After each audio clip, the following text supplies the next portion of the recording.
Hello viewers, இன்னைக்கு நம்ம பார்க்க போறது One Piece episode 359 part 2.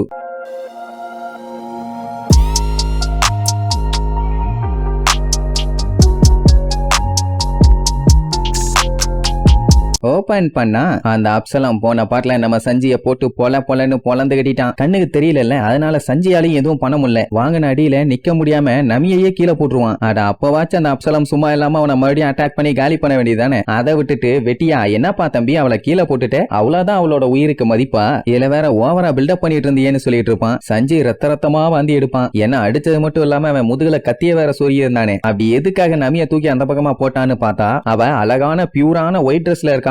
இவனோட கெட்ட ரத்தம் பட்டு அழுக்காயிர கூடாதுன்னு இப்படி பண்ணிட்டான். என் வீட்டு ஒரு நல்ல மனசு. இப்ப கூட சஞ்சய்க்கு அந்த அப்சலாம என்ன பண்றதுன்னு தெரியல. என்ன அவனே தெரியலையே. என் கனவு ஆசைன்னு எல்லாமே உன்னால நாசமா போச்சு. பட் இருந்தாலும் எனக்கு அதை பத்தி கவலை இல்ல. ஸ்பெஷல் பவர் இல்லாட்டியுமே நான் அந்த வேலையை தான்டா பண்ணுவேமா. அட வீணா போனவனே, கடைசி வரைக்கும் நீ திருந்த மாட்டியாடான்னு காரிட்டு துப்புவானுங்க. அப்ப அந்த அப்சலாம் லூஸ் என்ன பண்ணும்? அவ்வளவுதான், சஞ்சய் இனிமேட்டு காலி. இதுக்கப்புறம் அவனால எல்லாம் எந்திரிச்சு அடிக்க முடியாதுன்னு ஓவரா டைலாக் பேசிட்டு நம்ம சஞ்சய் பக்கத்திலேயே அப்படியே நமிய தூக்குறதுக்காக நடந்து போவான். அப்ப என்ன ஆகும்? சஞ்சயோட ரத்தம் கீழே கொட்டி இருக்குல்ல, அதுல காலை வச்சு நடந்துருவான். சோ நம்ம சஞ்சிக்கு இப்ப எங்க நடக்கிறான்னு தெரிஞ்சு போச்சு. உடனே காலை புடிச்சுக்கிட்டு விட்டவே மாட்டேன்னு இழுன்னு இழுப்பான். அவனு விடுறான்னு எவ்வளவு முக்குவான். ஆனா சஞ்சி விடுற மாதிரி இல்ல. ஏ முட்டா பையா பீஸ்ட், உன்னை நான் என்ன ஆனாலும் இன்னைக்கு விட மாட்டேன், இன்னை நீ செத்தடாங்கிற மாதிரி இழுத்து புடிச்சிட்டு என்ன தெரியுமா சொல்லுவான்? எல்லா அனிமல் செய்யுமே உன் உடம்புல மிக்ஸ் பண்ணி இருக்குன்னா கண்டிப்பா உன்னை நான் டேஸ்டியான மீட்டா சமைச்சிருவேன்பா. அவ்வளவுதான், அவனுக்கு ஆடி போயிடும் என்ன சமைக்க போறானான்னு. உன்னை எப்படியாச்சும் எஸ்கேப் ஆகணும்னு சொல்லி சஞ்சிய போட்டு கண்ட மேனிக்கு நீ விடுறான்னு சொல்லி குமுறு எடுப்பான். ஆனா நம்மால என்ன பண்ணுவான்? அவன் உடம்புல குத்தனானே கத்தி அதை உருவி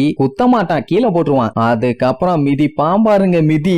கேப் விடாம ஒரு 2 நிமிஷத்துக்காவது விடாம மிதி விழும். இவனை கன்ஃபார்மே பண்ணிட்டானுங்க. அங்க அப்சலமுக்கு பல்லு பகரெல்லாம் பேர்ந்துருக்கும்னு அங்க அவனாலையுமே முடியல சொல்லி முக்கிட்டு இருப்பான். கடைசியா சுத்திட்டு ஒரு மிதி அங்க இருக்க சேர் எல்லாத்தையுமே ஒட்டச்சுக்கிட்டு வந்து செவுத்துல பள்ளி மாதிரி சொத்துன்னு போய் ஒட்டிக்குவான். ஆளு தெரிஞ்சா கூட பரவாயில்ல, இன்விசிபிளா இருக்கவனுக்கே இந்த நிலைமை. அதுக்கப்புறம் ஸ்டைலா சிகரெட்டை வாயில வச்சுட்டு எவ்வளவு தைரியம் இருந்தா நமிய கல்யாணம் பண்ண ட்ரை பண்ணுவான். கொய்யாலமா அப்படியே கட் பண்ணி இங்க லூஃபியை காட்டுறாங்க. அவன் அந்த ஷேடோ ஓவாலுங்க கிட்ட படாத பாடுபட்டு இருப்பான். என்ன நம்மால போட்டு கடின்னு கண்ட மெனியை கடிக்கும். அவனும் வலிக்குது விடுங்கன்னு எவ்வளவோ போராடி பாப்பான். அதுங்க விடுற மாதிரியே இல்ல. இதுல வேற அந்த கெக்கோ மொரியா, அட ஒண்ணு கவலைப்படாதப்பா, சும்மாதான் கடிக்கும், என்ஜாய் பண்ணுன்னு சொல்லி சிரிச்சுக்கிட்டு இருப்பான். லூஃபிக்கு ஒரு கட்டத்துக்கு மேல பொறுமை போயிருச்சு. சோ காண்டாய் எல்லாத்தையும் ஒரே அடியில அடிச்சு திரிய விடுவான். செவுத்துல போய் சும்மா சாணி மாதிரி சத்துன்னு ஒட்டிக்கும். அட அப்பவாச்சும் பஞ்சாயத்து ஓவரான்னு பார்த்தா அதான் இல்ல. அந்த ஷேடோ எல்லாம் மறுபடியும் ஒன்னா சேர்ந்து டோப்பல் மேனா வந்து நிப்பான். பாவம் இங்க லூஃபிய கடின்னு கடிச்சதுனால உடம்பு பூரா ரத்தம். நம்மால இன்னும் அந்த கெக்கோ மொரியா கிட்ட நெருங்க கூட இல்ல. அதுக்குள்ளேயே இந்த பாடு. இதுல அவன் கூட சண்டை போட்டா என்ன ஆகும்? அவன் வேற கிண்டல் பண்ணுவான். என்ன கண்ணு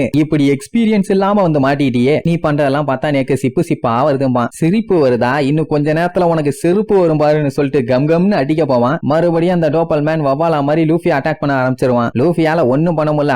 ஐயோன்னு கதறிட்டு கிடப்பான். ஏன்னா முரட்டு கடியா கடிக்குதுங்க. மறுபடியும் அடிச்சு தெரிய விடுவானா மறுபடியும் அதுங்க வவாலா மாதிரி வந்துகிட்டே இருக்கும். கம் கேட்லிங்னு சொல்லிட்டு கண்ட மேனி குத்துவான். குத்துனா செவுத்துல திருச்சு அடிச்சு போய் விழுந்து மறுபடியும் எல்லாம் ஒன்னா சேர்ந்து அந்த டோப்பல் மேனா வந்து நிக்குது. எப்படி எத்தனை டைம் பண்ணாலும் அதுங்க டயர்ட் ஆகிற மாதிரி இல்ல, நம்ம பையன் தான் டயர்ட் ஆயிருவான். அந்த கெக்கோ மொரியாக்கி இதை பார்க்கும்போது காமெடியா இருக்குது. சோ விழுந்து சிரிப்பானா, அது நம்ம லூஃபியை இன்னும் ட்ரிகர் பண்ணி விடும். சோ என்ன பண்ணுவான்? இருறா உன்னைய கவனிச்சுக்கிறேன்னு சொல்லிட்டு மேல இருந்து குதிச்சிருவானா. ஐயோ என்னாச்சு இவனுக்கு? பில்டப் எல்லாம் பண்ணிட்டு இப்படி லூசு தாமா தப்பிச்சோட ட்ரை பண்றானேன்னு எட்டி பாப்பான். லூஃபி ஆக்சுவலா தப்பிச்சோடி இருக்க மாட்டான். அங்க இருக்க கம்பியை பிடிச்சிட்டு அப்படியே கீழே சல்லுன்னு வந்து அந்த கெக்கோ மொரியா உட்கார்ந்து இருக்கானே அந்த இடத்துல ஒரே மிதி அப்படியே தெரிச்சடிச்சு வந்து விழுவான். இதுல மேல இருந்து வேற இடிச்ச கல்லு வந்து விழுமா. நம்மால அந்த ஷேடோவையே ஏமாத்தி இப்ப அவனை பொழந்துட்டான். அவனுக்கு காண்டாயிரும். கொய்யால வலிக்கிறா, எவ்வளவு தைரியம் இருந்தா ஏமாலிய கால வைப்ப, உன்னை கொல்லாம விட மாட்டேன்பா. அட இருடா பனி மூஞ்சுவாயா, இப்ப தானே ஆரம்பிச்சிருக்கேன், இனிமேட்டு போக பாரு மகனே, நீ நிம்மதியா இருக்கவே முடியாதுமா. இவ்வளவு நேரம் சிரிச்சுட்டு இருந்தவன் இப்பதான் செம்ம காண்டாவான். லூஃபிக்கு இப்ப அவன் மூஞ்ச பார்க்கும்போது சிரிப்பா வரும். வட சட்டி வாயா, இன்னையோட நீ காலிடாங்கிற மாதிரி கூடுவான். அதே நேரம் இங்க பெரோனா ஓட, நம்ம உசோப்பு துரத்த, அவனை துரத்திக்கிட்டு குமஷி ஓட செம ஃபன்னா இருக்கும். இன்னும் இவங்க பஞ்சாயத்து வாயல. பெரோனாக்கு கொலை காண்டாவும். ஏன்னா இவனை மட்டும் தடுத்து இருந்தானா மத்த பைரட்ஸ் எல்லாம் அவன் ஈஸியா தடுத்திருப்பா. இப்ப இந்த நீண்ட மூக்கனாலேயே இவளுக்கு பெரிய பஞ்சாயத்தா இருக்கு. முட்டா பையில ஒழுங்கா இங்க இருந்து போயிடுறான்னு சொல்லி கத்திட்டே ஓடுவா. ஆனா உசோப்பு அவளை விரட்டுற மாதிரி இல்ல, குமஷியா தான் பார்த்து பயந்து ஓடிட்டு இருப்பான். ஏன்னா இன்னுமே அவன் விடாம இவனை சேஸ் பண்ணிட்டே தான் இருக்கான். இப்ப மட்டும் குமஷி கையில இவன் சிக்கிட்டானா கண்டிப்பா அவளை தடுக்க முடியாது. அவளை தடுக்க முடியலன்னா அவன் நம்மளுக்கு எல்லாத்தையுமே காலி பண்ணிடுவா. அதனால இவன் ஒரு சைடு கத்திட்டு ஓடுவான். அந்த குமஷியும் வர மாதிரி இல்ல. ஏன்னா பெரோனாவை காப்பாத்த காப்பாத்துற வரைக்கும் இவன் விட மாட்டான். சோ இப்படியே 3 பேரும் கோட்டையை சுத்தி ஓடிட்டே தான் இருப்பாங்க. சாப்பர் பெரோனாவை பார்த்து நில்லு ஓடாதேன்னு கத்துவான். பெரோனா குமஷி அவனை விடாதேன்னு கத்துவா. உடனே அந்த குமஷி என்ன பண்ணும், நான் பெரோனாவை காப்பாத்தாம விட மாட்டேன்னு ஒரு ஜம்ப் பண்ணி நம்ம உசோப்ப அட்டாக் பண்ணும். நல்ல வேளை ஜஸ்ட் மிஸ்ல எஸ்கேப் ஆயிருவான். மேல வந்து விழுந்திருந்தானா அவ்வளவுதான் காலி. பாடா தப்பிச்சிட்டோன்னு யோசிச்சுட்டு இருக்கும்போது மறுபடியும் ஒரு ஜம்ப போட்டு வருவான். உசோப்பு சிக்குவனாடா நானுன்னு விழுந்தடிச்சு ஓடுவான். சோ இப்படியே அவன் குதிச்சு அட்டாக் பண்ணிட்டே வருவான். உசோப்பு பயங்கரமா தப்பிச்சு ஓடிட்டு இருப்பான். அப்பதான் ஆப்போசிட்ல ஒரு 3 தூண் இருக்கதா பாப்பான். ரைட், இதை யூஸ் பண்ணி நம்ம எஸ்கேப் ஆயிடலான்ட்டு அதை சுத்தி ஓடுவானா. அந்த குமஷி அதை நோட் பண்ணாம அந்த தூண்லயே போய் ஒரு இடி. அந்த தூண் மொத்தமா உடைஞ்சு மொத்த கல்லுமே குமஷி மேல விழுந்துரும். அப்படியே போய் அந்த பெரோனாவை பிடிக்க வேண்டியதானே. அதை விட்டுட்டு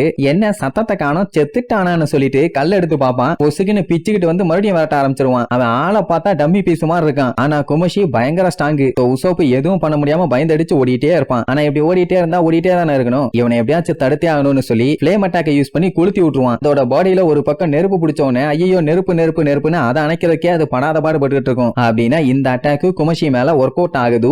போனதுல சின்ன அட்டாக் பண்ண எஸ்கேப் ஆயிட்டேன். இந்த டைம் எஸ்கேப்பே ஆக முடியாதுன்னு ஆயில எடுத்து ஊத்தி கொளுத்தி விட்டுருவான். இப்ப அந்த இடத்தை தாண்டி வர முடியாது இல்ல. இனி என்ன பண்ணுவ, இதுக்கு தாண்டா மூளைன்னு ஒண்ணு தேவை. இனிமேட்டு உன்னை பத்தி எனக்கு கவலை இல்ல. நான் அந்த பெரோனாவை பிடிச்சி பல்லுகள் எல்லாத்தையும் தட்ட போறேன். என்ன பண்ணுவேன்னு விளையாட்டு காமிச்சுட்டு இருப்பான். மூடிட்டு போக வேண்டியதானே. இதெல்லாம் தேவையா? அந்த குமஷியும் வர எவ்வளவோ ட்ரை பண்ணும். ஆனா நெருப்பு இருந்தவன அதால வர முடியல. வர ட்ரை பண்ணும், நெருப்பை பார்த்தவன பேக் அடிச்சிரும். சரி ரைட், இனி அந்த பெரோனாக்கு 4 போடு போட்டா எல்லாம் சரியாயிரும் போவான். ஆனா அவ ஓடுனால எந்த வழியா ஓனான்னு தெரியலையே. வீக்கா இருக்கா, நல்லா வச்சு செய்யலாங்கிற மாதிரி சொல்லிட்டு இருப்பானா. ஏப்பா நெகட்டிவ் நோஸ், கொஞ்சம் இங்க வாங்கன்னு சத்தம் கேக்குமா? என்ன வெளியில இருந்து கேட்ட மாதிரி இருக்குது. ஒருவேளை எனக்கு பயந்து வெளியில குதிச்சிட்டாளான்னு எட்டி பார்த்தா அவ வெளியில அப்படியே பறந்துகிட்டு இருப்பா. அவகிட்ட இருக்க கோஸ்ட் தான் பறக்குமே. அப்ப இவளால மட்டும் என்ன பறக்க முடியாமையா இருக்கும்? ஆக்சுவலா உசோப்பு அவளால பேய மட்டும் தான் கண்ட்ரோல் பண்ண முடியும்னு நினைச்சான். ஆனா அதை வச்சு பறக்கவும் முடியுங்கிறது இப்பதான் தெரியுது. நிஜமா உன்னோட பவர்ஸ் தான் என்னமா புதுசா வித்தையை காட்டுறேன்னு பதறுவானா. அப்புறம் தான் மேட்டர் சொல்லுவா, இவ தான் கோஸ்ட் எல்லாத்துக்குமே பிரின்சஸ் ஆமா. அப்படி இருக்கும்போது இவளோட பவர் அண்டர் எஸ்டிமேட் பண்ண முடியுமா?